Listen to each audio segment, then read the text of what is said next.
Hey guys, it's Lord here, back again with another action figure review. Today we'll be taking a look at the Mythic Legion's Reinforcements 2.0 Gold Knight Legion Builder 2.0. Of course, brought to us by the fine folks over at Horsemen Studios. This guy was offered up in an all-in set with a bunch of other army builder characters for the Mythic Legion's line. That said, if you missed out on these, wouldn't be surprised. They only last about 17 minutes, but don't worry. They will be available sometime next year, probably alongside the Legions Con exclusives, which are Vorgus Vermilius 2.0 and the Waltor the Mad 2-pack, which I think will be offered as two separate figures. And then I think that Demistros Skeleton Demon character that was a PowerCon exclusive, that will be offered up as well. That said, I am reviewing this as a bit of a road to Legions Con. Not because I'll be attending the show. Unfortunately, can't afford to do that right now. And there's been a lot going on in the Overlord household, but we won't get into that right now. Save that for a later day.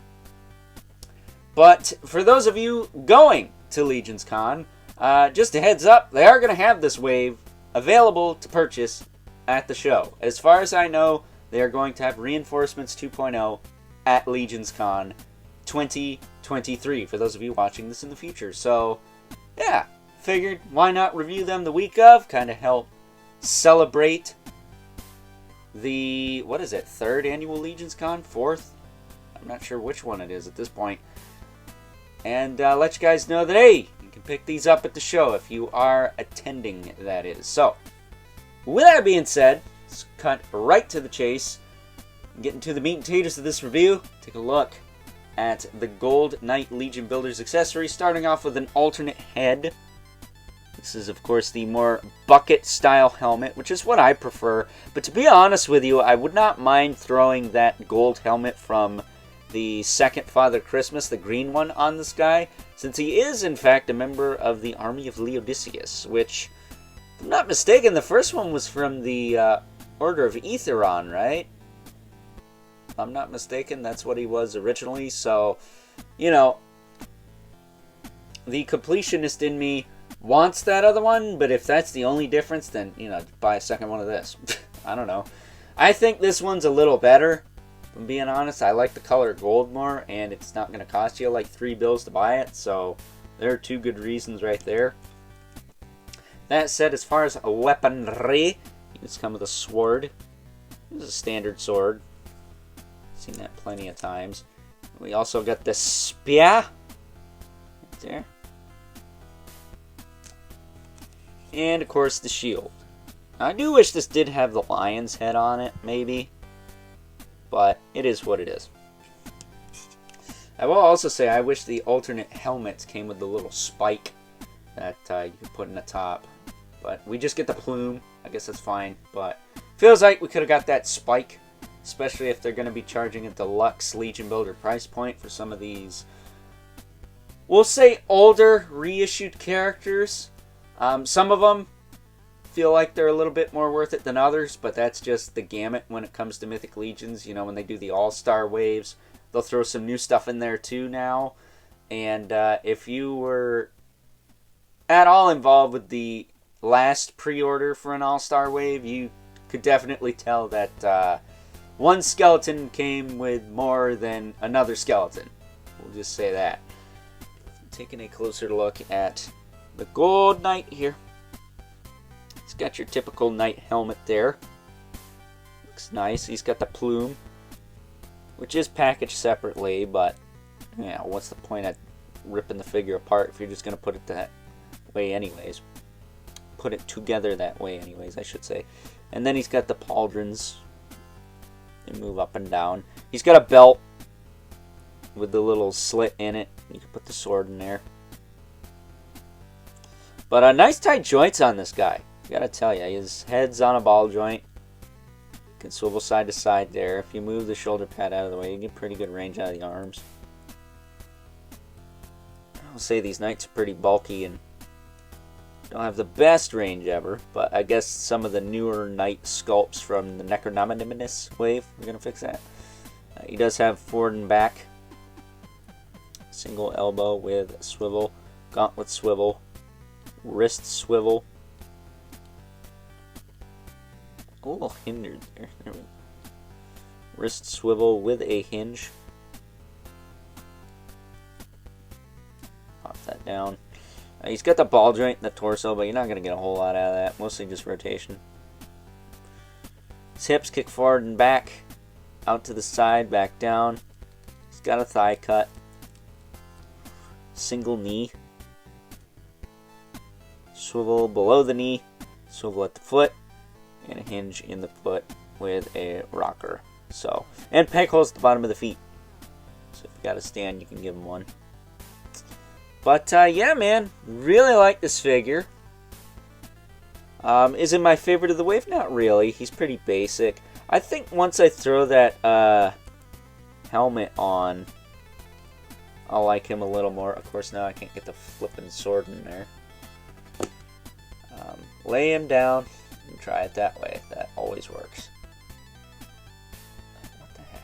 I will tell you, I am not the biggest fan of these belts. They're just a pain in my patootie. They always give me crap.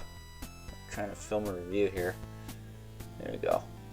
But for those of you not in the know, these guys are actually kind of the main guards for the Leodicius Castle. And I can only assume they are meant to guard the Golden Hammer, which allegedly, at this point in time, is a fake. That is the main weapon of choice by Attila Leonisier. So, there you go. There he is with a sword and shield, looking pretty cool. But with all that being said, let's now move right along and take a look at some size comparisons. First up, here is the Gold Knight 2.0, alongside a couple other golden armored characters from the army of Leodicius. Funny enough, we have Attila Leonisier 2.0, another 2.0 actually, to the left, and good old Magnus, a fan favorite, to the right, complete with all of his paint on his belt and a sword that doesn't look as Middle Eastern as the one he came with. I'm still a little perplexed as to why they gave him a scimitar looking thing instead of just a standard broadsword like I gave him here. But you could see that this Gold Knight works pretty good with these two. I'm not sure if these colors are exact, right on the money, but if you wanted to do some kit bashing, I don't think anyone would scoff at it if you mix these three figures together. That said, I will tell you, this Attila 2.0 is a bit of a pain with this shield of his. I even have a clip on there, but it's just loose. So, hopefully the Horsemen will give us some new shield clips that'll work a little better with that. But until then, it is what it is, I'm afraid. So, moving him out of the way. Probably would be easier said than done. So I'm not sure where I'm going to put him, so he doesn't cause a cataclysm behind camera. Because those are not good, and he caused one anyways. Look at that. He knocked one of my Templars over. He is a jerk, though. If you read Attila's bio, he's kind of a pompous a-hole. We don't like those here. Getting Magnus out of the way. This, of course, would not be one of my videos without another Mythic Legions figure. Rather mandibulous. And, of course, the infamous Living Spawn, who has not been replaced by Spawn from the Batman Spawn 2-pack. Yet, at least. Maybe someday. I know a lot of people are suggesting maybe I change it up as far as the regulars go. But for now, I'm going to keep it simple, stupid. I'm not calling you stupid. I'm calling... Well, maybe I am. I don't know. But at any rate, I think it's time now that we move right along and wrap things up. Some final thoughts. Overall, and I'm pretty confident in standing by my previous statement that if you do end up picking this guy up, I don't really think you need the original Gold Knight Legion builder. That said, is this one exactly the same as that previously released one? Not exactly. The gold's a different color, and maybe he comes with different stuff compared to that one. I'm not sure. I don't have that older one on hand to compare it to. But, in my opinion, I think the choice of gold is a little better, and you do get a lot of the standard 1.0 stuff with this version anyways.